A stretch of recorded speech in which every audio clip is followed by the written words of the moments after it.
नंतर राजकारणातून एक महत्त्वाची बातमी. राज ठाकरेंनी लवचिक राजकारण अर्थात फ्लेक्झिबल पॉलिटिक्स करण्याचे संकेत दिलेत. लवचिक भूमिका घेतली तरी ती स्वार्थासाठी नसेल असं राज ठाकरे म्हणालेत. एक्स पोस्टद्वारे राज ठाकरेंनी संकेत दिलेत. आरपार बदललेल्या राजकारणात शब्द देऊन सांगतो असं राज ठाकरे म्हणाले.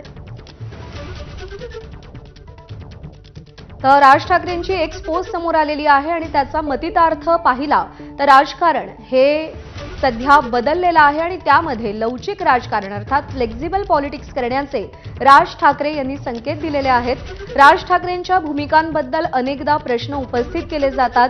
राज ठाकरे हे राजकारण करत असताना कोणाच्या बाजूने आहेत असा प्रश्न अनेकदा त्यांना विचारला जातो आणि त्या पार्श्वभूमीवर राज ठाकरे यांचं हे ट्विट, त्यांची ही पोस्ट अत्यंत महत्त्वाची मानली जाते आणि या सगळ्याची पार्श्वभूमी कल्याण डोंबिवलीत जुळून आलेल्या समीकरणांची तर नाही ना असा सवालही उपस्थित होतो. राज ठाकरेंचं ट्विट पाहूया.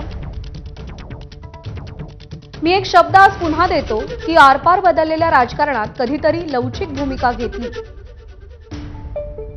तरी ती माझ्या व्यक्तिगत फायद्यासाठी किंवा स्वार्थासाठी कधीही नसेल.